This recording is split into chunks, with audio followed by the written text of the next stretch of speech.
സൂര്യ ടിവിയുടെ എല്ലാ പ്രിയപ്പെട്ട പ്രേക്ഷകർക്കും സെല്ലുലോയിൻ്റെ ഒരു പുതിയ എപ്പിസോഡിലേക്ക് സ്വാഗതം. സോ കട്ടപ്പാടത്തെ മാന്ത്രികൻ എന്ന ചിത്രത്തിൻ്റെ വിശേഷങ്ങളുമായിട്ട് ഇന്നത്തെ എപ്പിസോഡിൽ നമ്മളെ ജോയിൻ ചെയ്തത് ചിത്രത്തിൻ്റെ സംഗീത സംവിധായകൻ സിബു സുകുമാരൻ, ദ ഡയറക്ടർ ഫൈസൽ ഹുസൈൻ, പിന്നെ നമ്മളെല്ലാവരുടെയും പ്രിയപ്പെട്ട വിനോദ് കോവൂർ ആൻഡ് നമ്മൾ ഇതിനു മുമ്പ് മിനി സ്ക്രീനിലും അതുപോലെ തന്നെ ഇൻസ്റ്റഗ്രാമിലോ യൂട്യൂബിലൊക്കെ കണ്ടിട്ടുള്ള സുമിത്താണ് ഇന്ന് നമ്മളെ ജോയിൻ ചെയ്തത്. സോ എല്ലാവർക്കും വെൽക്കം. അപ്പം സുമിത്തിനെ ഇൻട്രൊഡ്യൂസ് ചെയ്തപ്പോഴത്തേക്കും ഇപ്രാവശ്യം വേണമെങ്കിൽ ഒരു സംഭവം കൂടി ആഡ് ചെയ്യാം. ഇനി ഒരു സിനിമ നടന്നു കൂടിയിട്ട് വേണമെങ്കിൽ പറയാം. ബിഗ് സ്ക്രീനിലേക്കുള്ള എൻട്രി നടത്തിയിരിക്കുകയാണ്. അപ്പോൾ അതിൻ്റെ വിശേഷങ്ങളിലേക്കൊക്കെ നമുക്ക് വരാം. ആദ്യം ഡയറക്ടറോട് തന്നെ ചോദിച്ചു തുടങ്ങാം. What is the film? എന്താണ്? ഒരു നാട്ടിൻ പുറത്ത് നടക്കുന്ന ഒരു പച്ചയായ ഒരു മനുഷ്യന്മാരുടെ ഒരു നാട്ടിൻപുറത്ത് സാധാരണക്കാരനായ ഒരു മനുഷ്യൻ്റെ ഒരു മാന്ത്രികൻ്റെ കഥ പറയുന്ന ഒരു സിനിമ. അത് ഈ സിനിമ 30 റിലീസ് ചെയ്യാണ്. അത് സിനിമ കണ്ടു കഴിയുമ്പോൾ നിങ്ങളുടെ മനസ്സ് കോർക്കും. എന്താണ്, ഒരുപാട് ചിരിക്കാനുണ്ട്. നമ്മളെ പഴയ കുട്ടിക്കാലത്തിലേക്കൊക്കെ കടന്നു പോകും. അവർ തീർച്ചയായിട്ടും വളരെ എല്ലാ പ്രായക്കാർക്കും എൻജോയ് ചെയ്യാവുന്ന രീതിയിലുള്ള ഒരു മനോഹരമായ സിനിമയായിരിക്കും കട്ടപ്പാടത്തെ മാന്ത്രികൻ. ഓക്കെ, ഇതിപ്പോൾ ഒരു മാന്ത്രികൻ്റെ കഥയാണെന്ന് പറയുന്നപ്പോൾ ഒരു ആകാംക്ഷ നമ്മുടെ എല്ലാവരുടെയും ഉള്ളിൽ വന്നു, അതെന്ത് കഥയായിരിക്കും എന്നുള്ളത്. എന്തായാലും വിനോദേട്ടനെ പോലെയുള്ളൊരു ആർട്ടിസ്റ്റ് ഈ സ്ക്രിപ്റ്റ് ചൂസ് ചെയ്യണമെങ്കിൽ തീർച്ചയായിട്ടും അതിലെന്തോ എന്നുള്ളത് കൊണ്ടാണ്. വിനോദേട്ടൻ്റെ കഥാപാത്രത്തെ പറ്റിയും എന്തുകൊണ്ട് ഈ സിനിമ ചൂസ് ചെയ്തു? ഈ സിനിമയുടെ കഥ പറയാൻ വേണ്ടിയിട്ട് ഫൈസൽ എൻ്റെ വീട്ടിൽ വന്നു. എന്നോടാണ് ആദ്യമായിട്ട് കഥ പറയുന്നത്. അപ്പോൾ കഥയായിട്ട് വന്നത് എന്നോട് ഫൈസൽ പറഞ്ഞു, ഞാനൊരു ഷോർട്ട് ഫിലിം ചെയ്യാൻ ഉദ്ദേശിക്കണമെന്ന് വേണ്ട. അപ്പം കഥ പറഞ്ഞ് കേട്ടപ്പോൾ ഞാൻ പറഞ്ഞു, ഇതൊരു ഷോർട്ട് ഫിലിമിൽ നിൽക്കില്ലല്ലോ, ഇതൊരു സിനിമയ്ക്കുള്ള വകുപ്പുണ്ട് എന്ന് പറഞ്ഞു. അപ്പോൾ ഫൈസൽ പറഞ്ഞു, ഞാൻ ഷോർട്ട് ഫിലിം ഉദ്ദേശിക്കുന്നുള്ളൂ, വലിയ പ്രൊഡ്യൂസറൊന്നും കയ്യിലില്ല എന്നാണ്. അപ്പോൾ ഞാൻ അദ്ദേഹത്തെ പറഞ്ഞ് കൺവിൻസ് ചെയ്യിച്ചു. കാരണം ഇത് നല്ലൊരു കഥയാണ്. ഈ കഥ സിനിമയായി കഴിഞ്ഞാൽ ഇത് വിജയിക്കും, ആളുകൾ കാണും. ഇതിനെന്തൊക്കെയോ ഒരു സുഖമുണ്ട് സ്ക്രിപ്റ്റ് കേട്ടിട്ടെന്ന് പറഞ്ഞു. അപ്പോൾ ഒന്ന് വെച്ച് വൈഡാക്കി കഴിഞ്ഞാൽ സ്ക്രിപ്റ്റ് ഒന്ന് വലിച്ചു നീട്ടിയാൽ നല്ലൊരു സ്ക്രിപ്റ്റ്. കാരണം ഇഷ്ടംപോലെ കഥാപാത്രങ്ങൾ, നാടൻ കഥാപാത്രങ്ങളുണ്ട് എന്നൊക്കെ പറഞ്ഞു കഴിഞ്ഞപ്പോൾ ഫൈസൽ ശരി എന്ന് പറഞ്ഞ് ഞാൻ നോക്കട്ടെ എന്ന് പറഞ്ഞ് പോയി. പിന്നെ ഒരു 1 month കഴിഞ്ഞപ്പോൾ ഫൈസൽ വന്നു, പ്രൊഡ്യൂസർ റെഡിയാണ് ഇതിനോട്ടാ, അത് സിനിമയാക്കാം. അങ്ങനെ സിനിമയുടെ സ്ക്രിപ്റ്റ് ആവടും സിനിമ തുടങ്ങും. ഓക്കെ, അപ്പം വിനോദേട്ടനിൽ നിന്ന് കിട്ടിയ ഒരു ഇൻസ്പിറേഷൻ ആണ് ഒരു ഷോർട്ട് ഫിലിം പിന്നീട് പറയുമ്പോൾ ഞാൻ നേരത്തെ വിനോദേട്ടനെ അടുത്ത് സിനിമ പറയാൻ വേണ്ടി തന്നെ പോയിട്ടുണ്ട്. അപ്പോൾ വിനോദേട്ടൻ പറയും വലിയ ബഡ്ജറ്റാണ്, പ്രൊഡ്യൂസർ ഇല്ലെന്ന് ഞാൻ ആദ്യം പറയും. അപ്പം ഞാൻ പ്രൊഡ്യൂസറെ സംഘടിപ്പിക്കുന്നത് പറഞ്ഞു. അതിനുശേഷം പോയ ഒരു കഥയാണ്. ആ സിനിമയ്ക്ക് പ്രൊഡ്യൂസർ ആയിട്ടില്ല, ഇത് നല്ലൊരു ഷോർട്ട് ഫിലിമാണ്, അത് വിനോദേട്ടൻ കേൾക്കുന്നു പറഞ്ഞു. അപ്പോൾ എനിക്ക് കഥ കാണാമെന്ന് പറഞ്ഞു. നേരെ കഥ പറഞ്ഞു, വിനോദേട്ടനാകെ ഭയങ്കര സൂപ്പർ സാറാണ്, അതൊന്നും ഷോർട്ട് ഫിലിം ആക്കി കളയല്ലേ. അങ്ങനെയാണ് വിനോദേട്ടനാണ് ശരിക്ക്. എന്തായാലും നമ്മുടെ സ്വപ്നമാണ് സിനിമ. കഴിഞ്ഞ 10-15 വർഷമായിട്ട് നമ്മൾ സിനിമ കണ്ടുകൊണ്ടിരിക്കുക, എങ്ങനെയെങ്കിലും സിനിമ ചെയ്യണമെന്നത്. പക്ഷേ അതിന് ഒരു ടേണിംഗ് പോയിന്റ് ഉണ്ടാക്കിയത് ആ വിനോദേട്ടൻ്റെ വീട്ടുമുറ്റത്ത് ഞങ്ങളിരുന്ന് ഒരു മാമിച്ചോട്ടിരുന്ന് കഥ പറഞ്ഞ് അവിടെ നിന്നാണ് വിനോദേട്ടൻ അത് ലൈഫ് ഒരു ചേഞ്ചിലേക്ക് നമ്മുടെ അങ്ങനെ. ഇത് എൻ്റെ മാത്രമല്ല, മലയാളികൾക്ക് ഒരു നല്ല സിനിമ കിട്ടാൻ പോകണം August 30. വാവ്, കട്ടപ്പാടത്തെ മാന്ത്രികൻ. എനിക്ക് ശരിക്കും സംസാരിക്കുമ്പോൾ എനിക്ക് ഫൈസൽ ഖാന്റെ മുഖത്ത് ആ ഒരു സന്തോഷം ഭയങ്കരമായിട്ട് അറിയുന്നുണ്ട്. ഈ സിനിമയുടെ സ്ക്രിപ്റ്റ് റൈറ്ററും സംവിധായകനും മാത്രമല്ല ഫൈസൽ, ഓൾ ഇൻ ഓൾ ആണ്. എനിക്ക് വേണ്ടിയിട്ട് അദ്ദേഹം കുറച്ച് മാസങ്ങളായിട്ട് ഊണ് ഉറക്കവും ഇല്ലാണ്ട് നടക്കുകയാണ്. കാരണം അദ്ദേഹത്തിൻ്റെ ഒരു സ്ട്രഗിൾ, അദ്ദേഹത്തിൻ്റെ ഒരു ഹോംവർക്ക്, ഒരു ഹാർഡ് വർക്ക് ശരിക്കും ചെയ്യുന്നുണ്ട്. അത് ഞങ്ങൾക്കൊക്കെ കാണാൻ സാധിക്കുന്നത്. ഇപ്പം ലൊക്കേഷനിലാണെങ്കിലും ഒരു സീൻ നടക്കുന്ന സമയത്ത് അദ്ദേഹത്തിന് മുന്നിൽ ഒരു കസേര അടക്കുന്ന കസേര അദ്ദേഹത്തിന് പോയി മാറ്റിയെടുക്കും. എന്തൊക്കെ കാര്യങ്ങൾ ചെയ്യാൻ പറ്റും. എന്തിനാണ് ക്യാമറയുടെ പുറകിൽ ഒരു ആക്ഷൻ പറയണം, അതിനിടയ്ക്ക് ഭക്ഷണത്തിന് ആളം വിടും.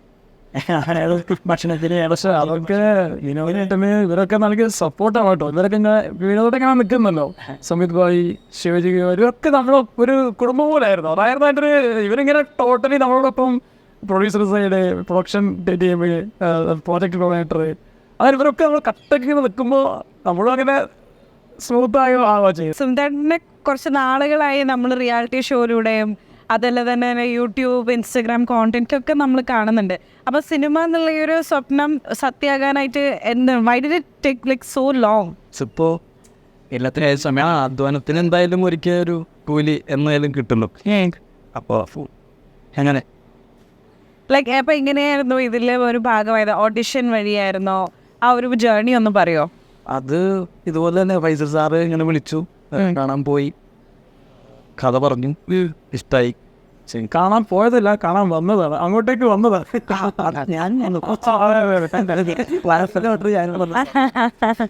ഓക്കെ, എന്താണ് അപ്പൊ ക്യാരക്ടർ പേരെന്താണ്? കിച്ചു.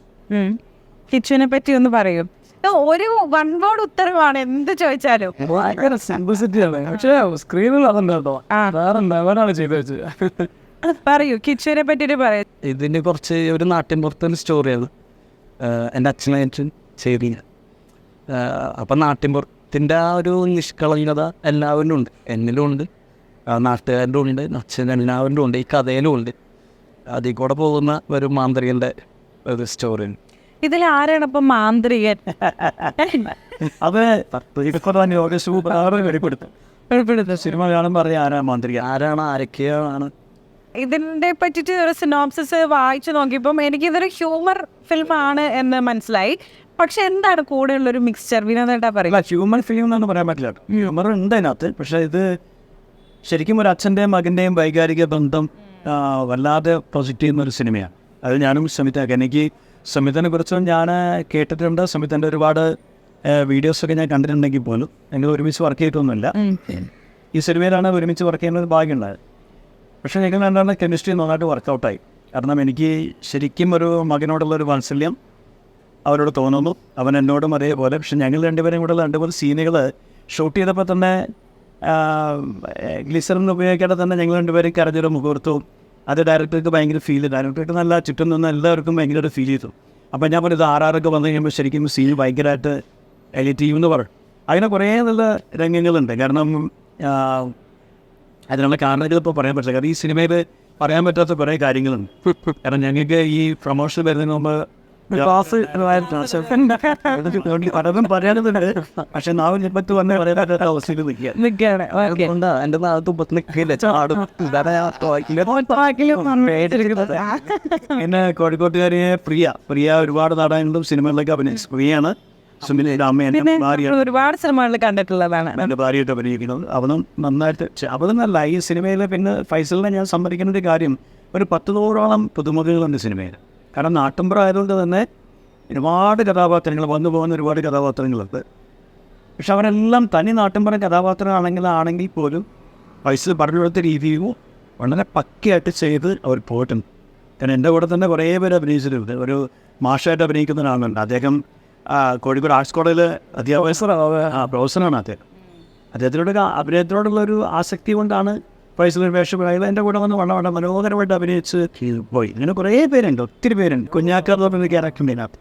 അദ്ദേഹമൊക്കെ ഇത്രയും കാലം സിനിമയിലൊന്നും അഭിനയിച്ചില്ല, ഓരോ നാടകങ്ങളും കാര്യങ്ങളൊക്കെ നടന്നുണ്ട്. അപ്പോൾ അദ്ദേഹമൊക്കെ ചെയ്ത ക്യാരക്ടർ ശരിക്കും മണ്ണിൻ്റെ മടമുള്ള ഒരു ടച്ച് ക്യാരക്ടറാണ്. അപ്പം സിനിമ ഒരു ഇമോഷണൽ ഫിലിമാണ് വിത്ത് ഹ്യൂമർ എന്ന് പറഞ്ഞു. അപ്പൊ ഇതിലെ മ്യൂസിക്കിന്റെ ട്രീറ്റ്മെന്റ് ഒക്കെ എങ്ങനെയാണ് ചേട്ടാ? ട്രീറ്റ്മെന്റ് എന്ന് വെച്ചാൽ എനിക്ക് ഭയങ്കര ഒരു അച്ഛനും മകനും തമ്മിലുള്ളൊരു കുറേ ഇമോഷൻസൊക്കെ കണക്ട് ചെയ്യാൻ ഞാനാദ്യം സിമ്പിളായിട്ടൊക്കെ നമ്മളൊരു സിനിമ എന്ന് പറയുമ്പോൾ സീക്വൻസ് ചെയ്യുമ്പോൾ സിമ്പിളായിട്ടൊക്കെ ഉള്ള രീതിയിൽ ആണ് നമ്മൾ ആദ്യം പ്ലാൻ ചെയ്യുക. അപ്പോൾ അത് പ്ലാൻ ചെയ്ത് വന്നപ്പോൾ നമുക്ക് എനിക്ക് എത്ര വന്നിട്ട് സാറ്റിസ്ഫാക്ഷൻ കിട്ടത്തില്ല. കാരണം എനിക്കത് ഇത്രയും പോരാന്നുള്ളൊരു സംഭവം ഉണ്ടായിരുന്നു. അപ്പോൾ അങ്ങനെ വർക്ക് ചെയ്ത് ഒരു പ്രത്യേക സ്റ്റൈലിൽ കിട്ടിയപ്പോൾ പിന്നെ അതിൻ്റെ കുറേ സീക്വൻസ് പിടിച്ച് പോയപ്പോൾ കറക്റ്റ് അവരുടെ ഇമോഷൻസ് കണക്ട് ചെയ്ത് നമ്മൾ തന്നെ എനിക്ക് ഭയങ്കര എക്സൈറ്റഡ് ആണ് പടം. ആൾക്കാർ കാണുമ്പോൾ അതെങ്ങനെയാവും, നമ്മളോട് എങ്ങനെ ഇത് പറയുന്നുള്ള ഇതുണ്ടല്ലോ, ഒരു അപ്രീസിയേഷനൊക്കെ പറയുമ്പോൾ ഉണ്ടാകുന്നത് നമുക്കൊരിതുണ്ടാവുമല്ലോ. അങ്ങനെ കാരണം വെച്ചാൽ കഴിഞ്ഞ ദിവസം നമ്മൾ പ്രിവ്യൂ ഞാനിപ്പോൾ കുറച്ച് ദിവസം ഇടയ്ക്കിടയ്ക്ക് വന്ന് വിസിറ്റ് ചെയ്യുക ഫൈസൽ ഭായ്. അപ്പം ഫൈസൽ ഭായ് തന്നെ അങ്ങനെ ഓരോ കാര്യങ്ങൾ ഓരോ സ്കോർ കഴിയുമ്പോൾ നമ്മളെ ഒരു ഇമോഷണലി പുള്ളി ഇങ്ങനെ ഒരു ഇതുണ്ടായിരുന്നു, ഒരു അച്ഛനും മകനും തമ്മിലുള്ള ഇതൊക്കെ കാണും ആ പുള്ളി. കാരണം ആസ് എ ഡയറക്ടർ എന്ന് പറയുമ്പോൾ പുള്ളിക്ക് എഴുതിയത് എന്താണോ അതിനെ ഇമോഷൻസ് പുള്ളി കണക്ട് ചെയ്യുന്നതിന് കൂടെ മ്യൂസിക്കിലൂടെ ഞാൻ കണക്ട് ചെയ്ത് കൊടുക്കണം, എന്നാലേ ആൾക്കാർക്ക് അതിന് ഇമ്പാക്റ്റ് വരുള്ളൂ. അപ്പോൾ പുള്ളിയുടെ മൈൻഡ്, പുള്ളി ഒരു കോമൺ മാൻ എന്നുള്ള രീതിയിലാണ് ഇരുന്ന് കാണുന്നത് ആദ്യം. അപ്പോൾ പുള്ളിക്ക് എല്ലാം ഒന്നോ രണ്ടോ കർഷകർ മാത്രമേ ഉണ്ടായിരുന്നുള്ളതാണ് ഇത്. അല്ലാതെ വേറെ ഒന്നും പണി കൊടുത്തിട്ടില്ല. നന്നായിട്ട് വന്നു എന്നാണ് വിശ്വാസം. തീർച്ചയായിട്ടും എനിക്ക് ഭയങ്കര വിശ്വാസമാണ്. പാട്ട് പറഞ്ഞേട്ടോ, പക്ഷെ ഇവരുടെ പാട്ട് മനോഹരമായിരുന്നു. 2 വരിയൊന്ന് നമുക്ക് വേണ്ടി മൂളാൻ പറഞ്ഞു. ഒരു പാട്ടിപ്പോൾ ഞാൻ തന്നെ പാടിയിട്ടുണ്ടായിരുന്നു. ഞാനും രശ്മി പണിക്കർ എന്ന സിംഗറും കൂടെ. നെവിൽ ജോർജ് ആയിരുന്നു എഴുതിയത്. മണിമുഖിലെ കാർമുഖിലെ നീ ഹാരം ചൂടുകയോ, പല നാളായി പതിവായി വെള്ളം കഞ്ചണതാരിവളോ, നീ എൻ വിരിമാറിൻ ചേരും നിഴലായും ചായും വയലോരം ഒരു ഭയങ്കര ക്യൂട്ട് റൊമാൻറ്റിക് സോങ് കേൾക്കുന്ന ഒരു ഫീൽ ഉണ്ട്. അപ്പൊ ഇതിലൊരു റൊമാൻറ്റിക് ഹീറോ ആയിട്ടാണ് കിച്ചു വരുന്നത്. ഒരു സോങ് ചെയ്തിട്ടുണ്ട് ഇത്. അത് കേൾക്കുന്ന മനോഹര അല്ല, സുമിതയുടെ കൂടെ പാടുന്നു ഞാൻ കേട്ടു. ശിവ പാടുന്നതിന്റെ കൂടെ പാടി. ഇവിടെ പാടിയിട്ടുണ്ട്. അത്രയും ഡാൻസ് പ്രാക്ടീസിന് വേണ്ടിയിട്ട് തെറ്റിച്ച് ഡാൻസ് പോലത്തെ സാധനം കളിക്കുന്നത്. എനിക്ക് സാധാരണ നമ്മൾ സ്കോറൊക്കെ ചെയ്യുമ്പോഴേ നമുക്ക് ഏറ്റവും പാട് ഈ കോമഡി ആക്കാൻ വേണ്ടി ചില വർക്കുകളൊക്കെ വരും. പക്ഷേ സുമിത് ഭായിയുടെ ഒക്കെ ആ അതിലുണ്ടല്ലോ കുറേ, അതിൽ കുറേ കോമഡി സംഭവങ്ങളുണ്ട് കുറേ. അത് നാച്ചുറൽ നമ്മൾ ലൈക്ക് ഗ്യാരണ്ടി പറയാൻ ഞാൻ ലൈക്ക് നമ്മൾ ദിലീപേട്ടനൊക്കെ ചെയ്യുന്ന ഒരു സ്റ്റൈലുണ്ടല്ലോ, ആ ഒരു തോന്നിയ കാര്യം കേട്ടോ. നേരത്തെ എന്നോട് പറഞ്ഞു പോയി. കാര്യം കാരണം ആ ഒരു പുള്ളിയുടെ ആക്ടിങ് ആറ്റിറ്റ്യൂഡും ആ ഒരു സ്റ്റൈലും നാച്ചുറലായിട്ട് പുള്ളി പോയി കുറെ കാണിക്കുന്ന ചില ചേഷ്ടകളുണ്ടല്ല.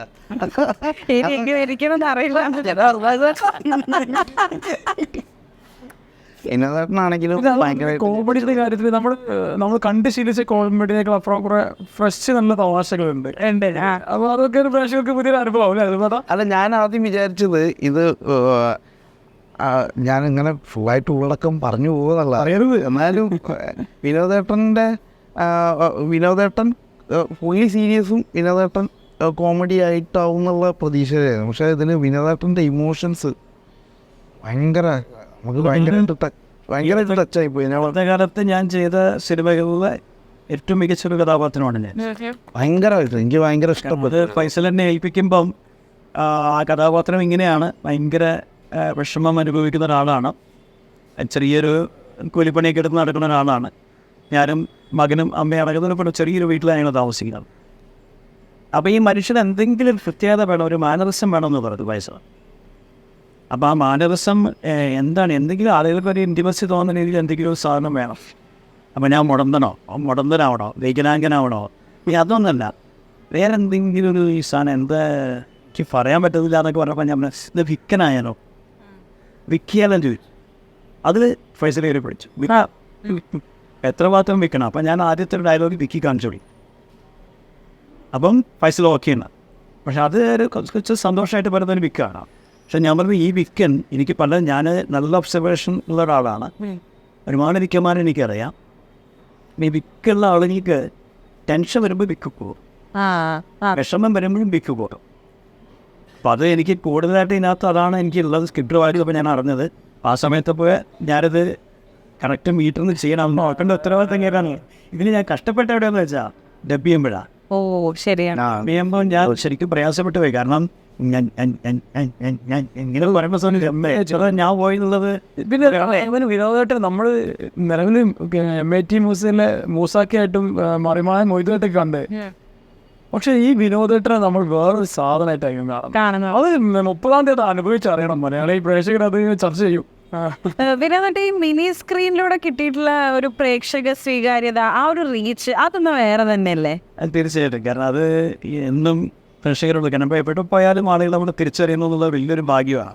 അപ്പോൾ ഇദ്ദേഹത്തെ പോലുള്ളൊരു വലിയ ആർട്ടിസ്റ്റ്, അവാർഡ് വിന്നിംഗ് ഒക്കെ ആയിട്ടുള്ള ഒരു ആർട്ടിസ്റ്റിനൊപ്പം ഡെബ്യൂ, അതും മകനായിട്ട് തന്നെ വരിക എന്നുള്ളത് ചെറിയൊരു കാര്യമല്ല. അപ്പം ആ എക്സ്പീരിയൻസിനെ പറ്റിയിട്ടൊന്ന് പറയുമോ? അതാണ് ഞാൻ പറഞ്ഞത്, ഇദ്ദേഹത്തിനെ പോലുള്ള വലിയ ആർട്ടിസ്റ്റുകളുടെ കൂടെ വിനോദേട്ടൻ, പ്രിയ ചേച്ചി, വലിയ ആൾക്കാരുടെ കൂടെ അഭിനയിക്കുമല്ലോ ഒരു തുടക്കക്കാരൻ നിലയ്ക്ക് അത് വലിയ ബ്ലെസ്സിങ് ആണത്, ഭയങ്കര ഒരു ഭാഗ്യമാണ്. പിന്നെ പഠിക്കാൻ ഒരുപാട് കാര്യങ്ങളുണ്ട്. ഇപ്പോൾ ചേട്ടൻ പറഞ്ഞ പോലെ അങ്ങനത്തെ ആ ക്യാരക്ടർ ഇങ്ങനെ വിക്കി പറയുമ്പോൾ നമ്മളെ ഡയലോഗൊക്കെ ഞാൻ മറന്നു പോകും.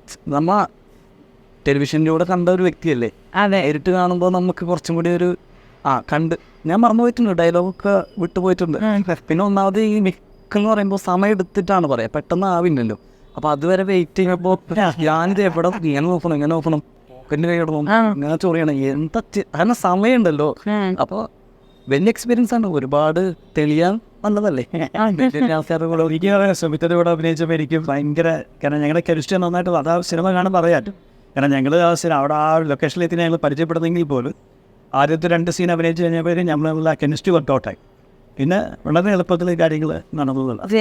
ഡയറക്ടർ പറയാണ്ട് തന്നെ ഞങ്ങൾ ഡയലോഗ് പറഞ്ഞ് ഹഗ് ചെയ്ത ചില നിമിഷങ്ങൾ ഡയറക്ടർ പറഞ്ഞില്ല, പക്ഷെ ആ സമയത്ത് ഞങ്ങൾക്ക് അങ്ങനെ തോന്നി. ഞങ്ങൾ രണ്ടുപേരും ഹഗ് ചെയ്തു.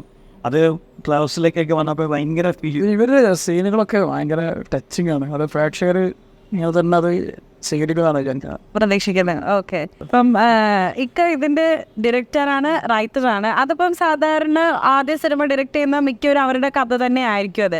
പക്ഷെ ഇതിൽ മറ്റൊരു പോസ്റ്റ് കൂടി ഞാൻ കണ്ടു, എഡിറ്റർ. എങ്ങനെയാണ് അതിനകത്തേക്ക് കൂടി എത്തിച്ചേർന്നത്? പ്രൊഫഷണലി ഞാൻ വീഡിയോ എഡിറ്ററാണ്. ഓക്കെ, ഞാൻ ട്രിവാൻഡ്രം 2012-13 ബാച്ചിലൊക്കെ സ്റ്റുഡൻ്റാണ്.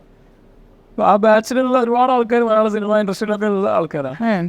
ഇപ്പോൾ എഡിറ്റ് അവിടുന്ന് എഡിറ്റിങ്ങും അതേപോലെ ചെറിയ ചാനലിലും അതേപോലെ ഒരുപാട് മറ്റുള്ള മേഖലയിലൊക്കെ എഡിറ്റ് ചെയ്തു. അവിടെ നിന്നാണ് പിന്നെ സ്ക്രിപ്റ്റിലേക്കും ഡയറക്ഷനിലേക്കൊക്കെ എത്തി. ഏക ലക്ഷ്യവും സിനിമ സംവിധാനം ചെയ്യുക എന്നുള്ളത് തന്നെയായിരുന്നു. അപ്പം ഇത്രയും പേര് പുതുമുഖങ്ങളുള്ള ഒരു മൂവിയാണ് കട്ടപ്പാടത്തെ മാന്ത്രികൻ. അതുപോലെ തന്നെ ഇവർ രണ്ടുപേരും എന്നൊക്കെ പറയുമ്പോൾ സെറ്റ് മറ്റേ ഫുൾ ഓൺ എൻ്റർടൈൻമെൻ്റ് ആയിരിക്കും എന്ന് എനിക്ക് ഉറപ്പാണ്. സെറ്റിൽ one of the beautiful memory ഒന്ന് ഷെയർ ചെയ്യാൻ ചോദിച്ചാൽ എന്ത് പറയും വിനോദേട്ടാ? ബ്യൂട്ടിഫുൾ മെമ്മറി എന്ന് പറഞ്ഞാൽ എനിക്ക് ശരിക്കും ഈ സെറ്റ് ഒരു ഫാമിലി പോലെയാണ് തോന്നിയത്. കാരണം പല സിനിമ സെറ്റിൽ പോയിട്ടുണ്ടെങ്കിൽ പോലും ഇവിടെ എന്തോ ഒരു ഫാമിലി അറ്റാച്ച്മെൻ്റ് അവിടെ ഉണ്ടായിരുന്നു എല്ലാവരും. അതിപ്പോൾ പ്രിയയായാലും ഞാനായാലും സുമിത്തായാലും അവിടെ ഭക്ഷണത്തിന് സമയമായ ഭക്ഷണം വിളമ്പാനൊക്കെ ഞാനും കൂടുന്നു, എല്ലാവരും കൂടെ ഒരു കൂട്ടായ്മയാണ്. അത് ശരിക്കും അതിൽ സമ്മതിക്കുന്നത് ഫൈസലിനെയാണ്. ഫൈസലിനായാലും മറ്റുള്ളവരോടുള്ള ഒരു നിലപാട് ഫൈസൽ എങ്ങനെ നിൽക്കുന്നു അതിനനുസരിച്ചാണ്. കാരണം ഫൈസൽ ഒരിക്കലും ഒരാളോട് ദേഷ്യപ്പെടുന്നത്, ഒരാളെ നേരം വൈകിയാൽ അല്ലെങ്കിൽ തെറ്റിച്ച് കഴിഞ്ഞാലോ ദേഷ്യപ്പെടുന്നത് ഞാൻ കണ്ടിട്ടില്ല. ശരിക്കും നല്ലൊരു ക്വാളിറ്റിയാണ്. അല്ല, ചില ഡയറക്ടർമാർ ഇപ്പോൾ ഒരു ആർട്ടിസ്റ്റ്, ഒരു പുതുമുഖ ആർട്ടിസ്റ്റ് എന്തെങ്കിലും ചെയ്തു തെറ്റിക്കഴിഞ്ഞ് എന്താണോ കാണിക്കുന്നത്, കുറേ നേരമല്ലോ എന്നൊക്കെ പറഞ്ഞു കഴിഞ്ഞാൽ അയാളുടെ ഉള്ള അനുഭവിച്ച് പോകും. പിന്നെ അയാൾക്ക് ഒരിക്കലും ഒരു ചെയ്ത് ശരിയല്ല. പക്ഷെ ഫൈസൽ അങ്ങനെയല്ല. ഫൈസൽ നമ്മൾ അത് പിന്നെ ഇങ്ങോട്ട് വളരെ നന്നായിട്ട് സംഭവം, പക്ഷെ നമുക്ക് ഒന്നുകൂടി ചെയ്യാമായിരുന്നു എന്ന് പറയുമ്പോൾ അത് പിന്നെ ഫോം വിളിച്ചിട്ട് അത് വേറെ സെറ്റായി പോയി. അതാണ് ഫൈസലിൻ്റെ ഇന്നലെ ശരിക്കും ശിവജി പറഞ്ഞപ്പോഴേ എനിക്കത് ഓർമ്മ വന്നത്. സീനൊക്കെ ചെയ്ത് കഴിഞ്ഞാൽ കട്ട് പറഞ്ഞിട്ട് വരും പിന്നെ പറഞ്ഞിട്ട് പിന്നോട്ടാ നല്ല രസം, നല്ല ഫീലുണ്ട് കേട്ടോ, ഭയങ്കര രസമുണ്ട് സംഭവം. പക്ഷെ നമുക്കിത് ഒന്നുകൂടി ചെയ്യാം.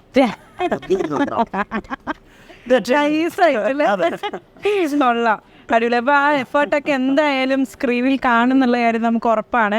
ഇതിൻ്റെ ഒരു സിനോപ്സിസും നിങ്ങളോട് ഇത്രയും നേരം സംസാരിച്ചത് ഞാൻ ഭയങ്കര എക്സൈറ്റഡ് ആണ് സിനിമ കാണാനായിട്ട്. അങ്ങനെ എല്ലാവരും കണ്ട് സിനിമയെ സപ്പോർട്ട് ചെയ്യട്ടെ, ഒരു വലിയ വിജയമാക്കട്ടെ എന്ന വിഷയമാണ് കേട്ടോ.